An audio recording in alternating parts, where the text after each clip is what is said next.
తెలుగు ప్రజల మనస్సాక్షి Sakshi team. I am Bhargavi. Spiritual awakening షోకి స్వాగతం సుస్వాగతం. Today we are back with our philanthropist Sanjay Kumar Singhania garu. He is the CEO of Tanmay Group of Companies and Tanmay Jewelries. And let's welcome Sarojay Madhav Prabhu garu. Hare Krishna, Bhargav ji, and everybody who is watching this show. Thank you so much. So we're going to start with the nectar of the holy name. And today we're going to talk about mind in nectar of the holy name, especially United Nations, the perfect peace formula. Who does not want that? We all want this perfect peace formula. Start with the prayers.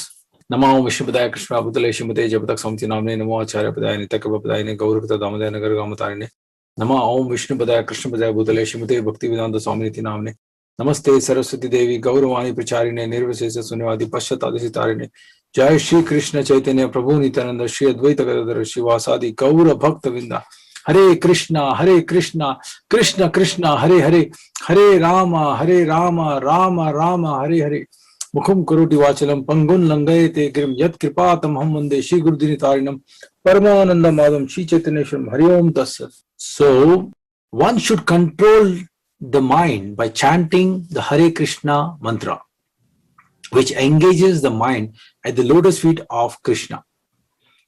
Why we should do that? Let's understand. One should not trust his mind, which is so fickle that it can give way to enemies at any moment. The mind is always accompanied by 6 enemies, namely Kama, Krodha, Mada, Moha, Matsarya and Bhaya. That is lust, anger, intoxication, illusion, envy and fear. These are the 6 enemies which goes with mind. Although the mind may be merged in spiritual consciousness, one should always be very careful in dealing with it, just as one is careful in dealing with a snake. So if there is a snake, can we leave him alone in the house like it's a poisonous snake? We'll just live in the house, enjoy in my house, no problem. No.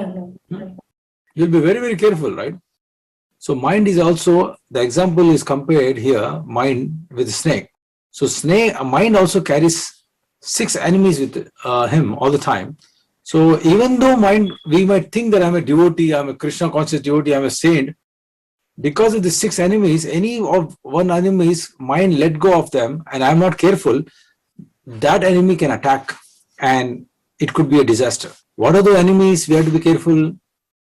Lust, anger, intoxication, illusion, envy. Envy is one of the greatest problem, and fear. So we should understand these 6 enemies which are going with mind. One should never think that his mind is trained and that he cannot do whatever he likes. So some people think that I'm a good guy, whatever I do, I do good, I don't harm anybody, I don't kill anybody, so I can do any nonsense, that's fine. One interested in spiritual life should always engage his mind in the service of the Lord, so that the enemies of the mind, who always accompany the mind, will be subdued. So if you are serious about God's service and all, then you should, with the help of the holy name, by Lord's help, you should meditate on the Lord all the time and try to subdue these enemies. This is one of the job we should do. This is one of our duty. If the mind is not engaged in Krishna consciousness at every moment, there is a chance that it will give way to its enemies. So if you don't engage your mind in Krishna's service, there's a good chance you will let your mind, give way to enemies to enter and control you. In this way, we become victims of the mind. Chanting the Hare Krishna mantra engages the mind with the lotus feet of Krishna constantly. Thus, the mind's enemies do not have a chance to strike. So your 24 hours, we discussed in the previous classes also, that when you're 24 hours remembering Krishna, you're doing everything for Krishna, and mind is constantly bothering you, attacking you with lust, anger, illusion, envy, constantly. Thus, the mind enemies do not have a chance to strike. So this is a secret. The way to control the mind is through chanting the holy name. Not only we are saying this, Christianity says this, Islam says, all religions talk about the same. Glorify the Lord. Always we should praise the Lord. Feel with heart, with soul, with mind, with full consciousness we should praise. That is the secret, to success and controlling mind. Arjuna told Krishna that it's more difficult to control mind than wind. And controlling mind is very difficult, but you can engage the mind. Hence, the best way to engage the mind is through chanting the holy name.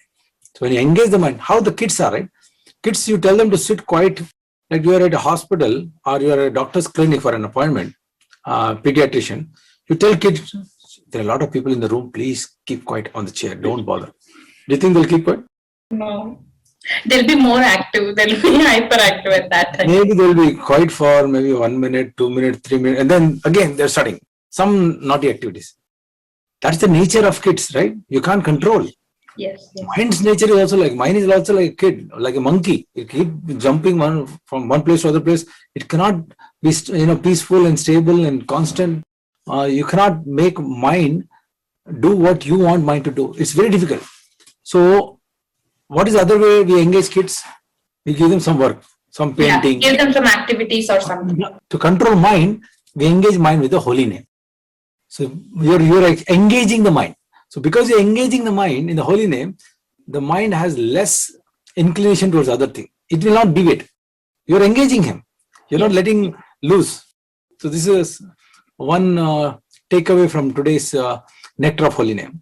Now let's jump to our topic today, the perfect peace formula. So I will give 30 seconds to everybody.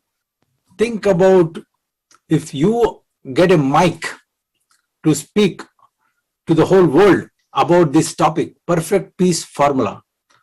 What do you want to tell? If I give you 30 seconds to tell your realization about how the world can have perfect peace formula. 30 seconds. Think about it. Focus on the good things, ignore the bad stuff. I'm sure everybody has come up with amazing answers in 30 seconds. Now let's see what Lord Krishna himself is saying about this peace formula. Bhoktaram yagna tapasyam sarva loka maheshwaram surdram sarva bhutanam kyatva mam shantim rachati. Translation: the sages, knowing me as the ultimate purpose of all sacrifices and austerities, the supreme lord of all planets and demigods, and the benefactor and well-wisher of all living entities, attain peace from the pangs of material miseries. The whole world is stuck in the material miseries. This world is called Dukhalayam Ashashvatam, a place with a lot of dukh, like a lot of pain, miseries, and is Ashashvatam. Yes. Even though you think, oh, I don't care, I like this world, I like these problems, I want to compromise with this, I want to live here. Can you live? No. So even if you want to compromise, you cannot live. So it is foolishness for us to think that this world is our eternal place. This world is everything for us. No, there is a special place for us. So hence Krishna is saying the sages, knowing me as ultimate purpose. So sages knows that he is the ultimate purpose of all sacrifices and austerities. All the sacrifices you're doing, all the austerities you're doing, the ultimate purpose is him, God. The supreme lord of all planets. He is the supreme lord of all the planets.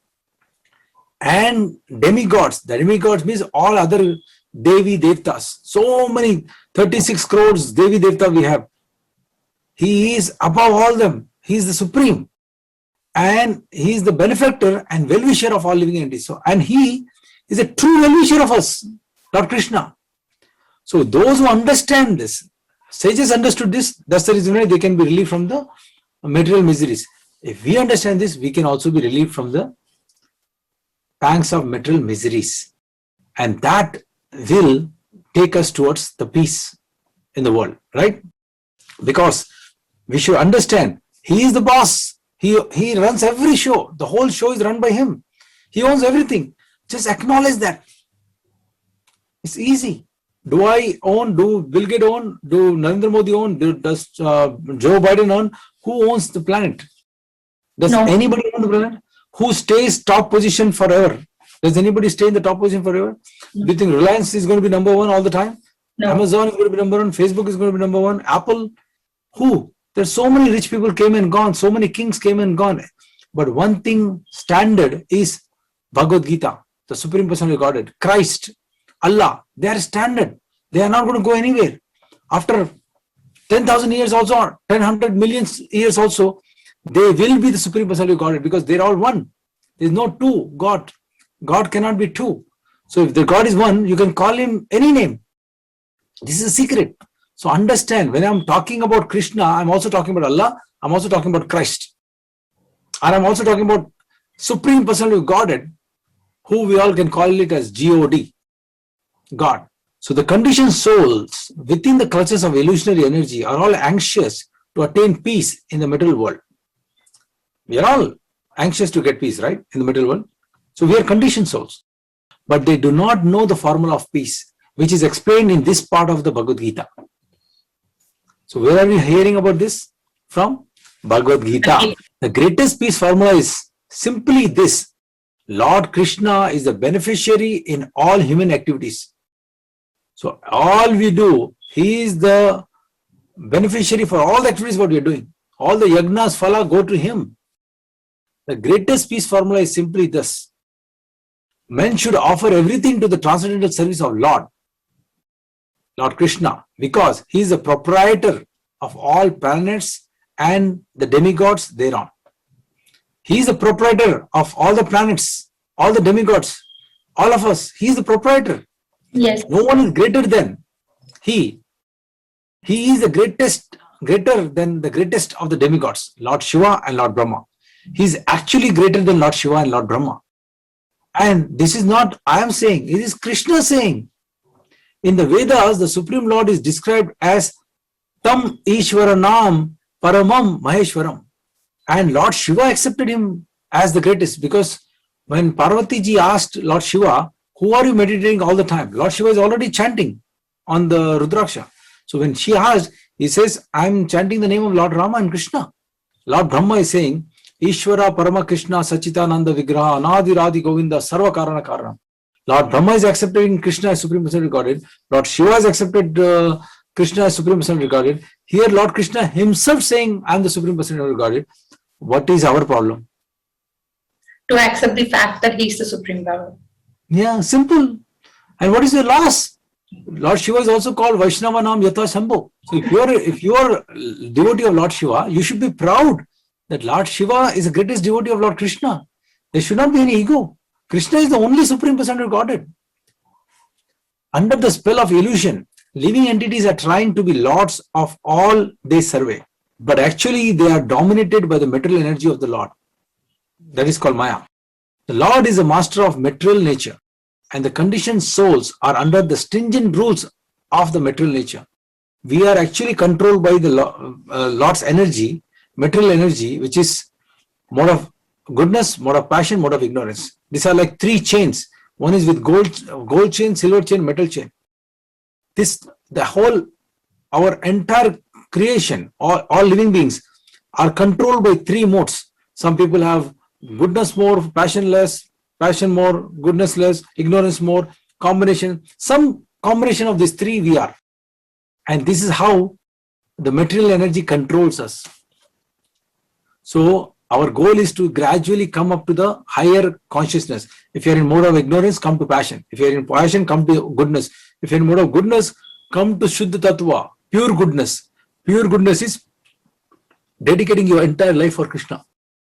Focusing on Krishna all the time. Aligning your life for Krishna consciousness. So we have to transcend these three modes. Otherwise, gold chain is also chain, right? Whether you're locked in a gold chain or a metal chain, what difference does it make? It is better than ignorance and passion, but just to understand. So the stringent rules of material nature is not easy for us to break. But by surrendering to Lord Krishna, we can easily do that. Unless one understands these bare facts, it is not possible to achieve peace in the world, either individually or collectively.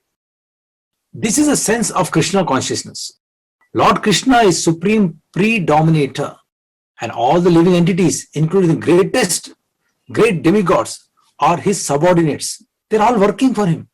They're all aligned with him. They all respect him because they know who is Supreme Personality of Godhead. One can attain perfect peace only in complete Krishna consciousness. Why we are saying again and again and again and again and again Krishna consciousness? That means when you are Krishna consciousness, you are God consciousness, you are supreme God consciousness, your Christ consciousness, your Allah consciousness. When you have that consciousness, you are completely aligned with God. In that alignment, all your problems will be solved and you can go back to the kingdom of God. This is the reason we are repeating again and again and again and again Krishna consciousness. This 5th chapter is a practical explanation of Krishna consciousness, generally known as Karma Yoga. We are all doing Karma Yoga, right? So 5th chapter of Bhagavad Gita talks about Karma Yoga. The question of mental speculation as to how Karma Yoga can give liberation is answered herewith. So we get all the answers for our activities, karma in this chapter. To work in Krishna consciousness is to work with the complete knowledge of the Lord as a predominator.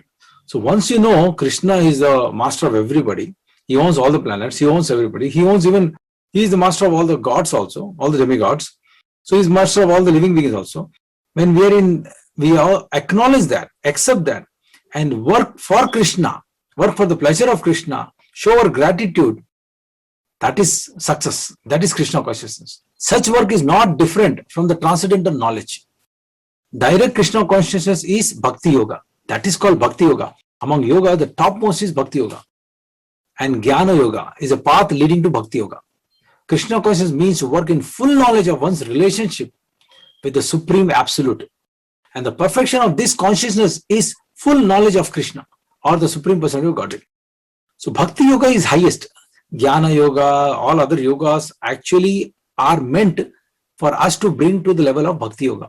Today I'll tell you the topmost secret of Bhagavad Gita.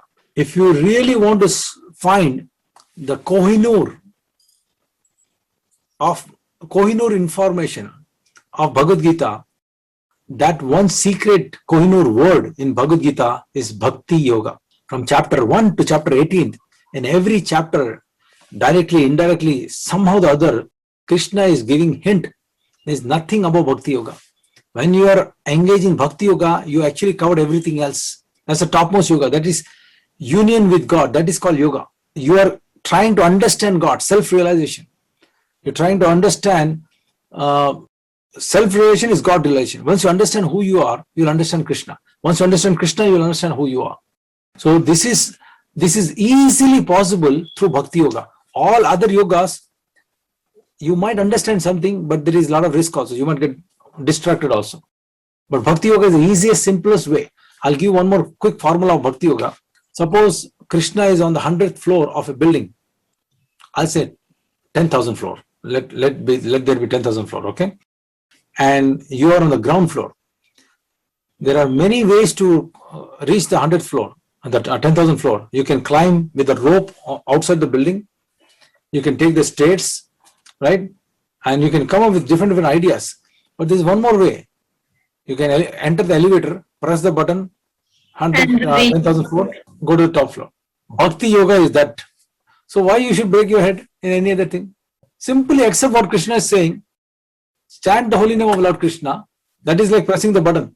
Accepting Krishna, the Supreme Personality of Godhead, chanting the holy name is like entering the elevator and pressing the button. You will definitely reach the 100th floor, the 10,000 floor. How easy it is, right? Yes. A pure soul is the eternal servant of God as his fragmental part and parcel. This is self-realization. You should understand. We are part and parcel of Lord Krishna. A drop of ocean has the quality of the ocean. So when you put the drop in the ocean, do you think the drop will become ocean? Drop will be drop. Ocean will be ocean. Yes. So we are fragmental portion only of Krishna. We will never become Krishna. You should never think like that. You should not think we're going to merge into Krishna, we'll become Krishna. No. A drop will never become ocean. Ocean is always ocean. Drop is always a drop. A drop will be part of the ocean. Right? We should understand this point. He comes into contact with a pure soul is the eternal servant of God as his fragmental part and parcel. He comes in contact with Maya, illusion, and that is the cause of his many sufferings. We think that we come to enjoy this earth, this material, opulences, all material desires what we have is actually illusion. You think about it, you can clearly see the child is suffering, the youth is suffering, parents are suffering, children are suffering, lovers are suffering, boss is suffering, employees are suffering, gold medalists are suffering. You tell me who is missed out? in this whole world? Maya, you said, right? That is Maya. Maya. We are not able to understand what is actually beneficial for us. That is Maya. We are running after everything which is not true, which is illusion. But when there is real Krishna standing here and talking in Bhagavad Gita directly to us, we are not able to understand him. That is Maya. Like I'm talking, I'm giving the highest information right now, highest knowledge. This knowledge can benefit you tremendously. If you accept, you are outside Maya. You are able to come outside Maya. If you don't accept, enjoy your Maya journey. So the more one is advanced, the more he is freed from the clutches of matter. So we have to gradually advance in this knowledge by reading Bhagavad Gita, by associating with devotees. The Lord is not partial towards anyone. Everything depends on one's practical performance of duties in an effort to control the senses and conquer the influence of desires and anger. And attaining Krishna consciousness by controlling the above mentioned passions, one remains factually in the transcendental stage or Brahman Nirvana. The eightfold yoga, mysticism, is automatically practiced in Krishna consciousness because the ultimate purpose is self. What is the ultimate purpose? To understand who we are and engage in our transcendental loving services. Once we know we are eternal servant of the Supreme Personality of Godhead, we are part and parcel of the whole, and if we then take the position and work towards pleasing Lord Krishna, we will be pleased, whole world will be pleased. That is the ultimate purpose. There is a formula, KISS formula. A lot of people say the KISS formula in a different way. I have a different meaning for the KISS formula. The KISS formula, keep it simple, sadhu. Don't make it too complicated. Krishna is telling, just chant my holy name, read Bhagavad Gita, understand me. This way, the ultimate purpose is served. Just do that. There is a gradual process of elevation in the practice of yama, niyama, asana, pratyahara, dhyana, dharana, pranayama, and samadhi. These are all eightfold yoga practices. So you can go through all these things regularly. Too much headache. This is too complicated. Just to Bhakti Yoga, simply chant Hare Krishna, Krishna Krishna, Hare Hare, Ram Ram, Ram Hare. You can ignore all this what I told you just now. Yama, Niyama, Asana, forget about all this. Just Bhakti Yoga is chant Hare Krishna. You have covered everything. The purpose of all this thing is to come to the stage of Bhakti Yoga. So if you're directly coming to Bhakti Yoga, why you need to go through all these things? Isn't it? But this only preface perfection by devotional service, which alone can award peace to the human being. That's what I just talked, right? Preface of this is Bhakti Yoga, devotional service. It is the highest perfection of life. So perfect timing. Thank you. So it is the highest perfection of life. So this is the peace formula. And I'll tell you one more thing. How do we make this peace formula, practice in the world? Unless we preach, unless we share this knowledge, do you think it is possible? See, if I am knowledgeable alone in my entire colony or country, will that help? You should educate others. You should share with others. The more and more we share this knowledge with more and more people get this idea, and the whole world will be benefiting from this. There will be a peace on the planet. The golden era is going to begin because of the Chaitanya Mahaprabhu's mercy. And I told many times, my Guru Maharaj told, just by saying one time Gauranga, just one time saying Gauranga, you will be relieved from more sins than you can ever do. Will it cost too much money to say Gauranga? No. You have to work hard to say Gauranga? No. No, we should be very egoistic. I will not say Gauranga. I rather be sinful, but I will not say Gauranga. Why should I say Gauranga? I don't believe in this Gauranga. Why should I say Gauranga? People can say that. But at least by saying that also you're saying Gauranga, thank you God. Whether you believe it, you don't believe it. Gauranga works. Krishna works. Christ works. Allah works. Whether you believe it or not. Whether you believe in fire, whether if you touch fire, your hand will burn or not. You believe or you don't believe. You touch, you'll know. So some people touch the fire, then they burn their finger and then they say, oh, it works. And some people just hear from the saintly people, from Lord Krishna himself in Bhagavad Gita, and they accept this, right? So it's easy. Try to be simple. Try to understand this knowledge. Accept.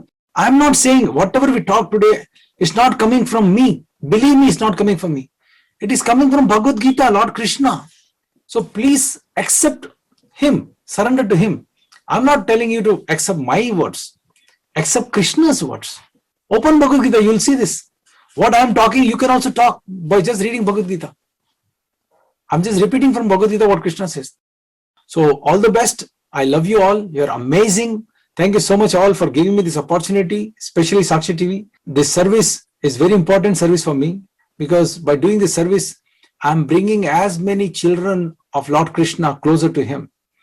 And my dear Father, our Supreme Father will be very pleased that we all are going to unite together, make it Vasudeva Kutumbakam. And that is the purpose of this life. We should work together in Krishna conscious way and make this world a beautiful place before we leave. So more and more people, next generation, can also get this information and they have opportunity to go back to the spiritual kingdom, Goloka Vrindavan Dham. So this is the greatest service we can do to the mankind. So thank you so much. Hare Krishna.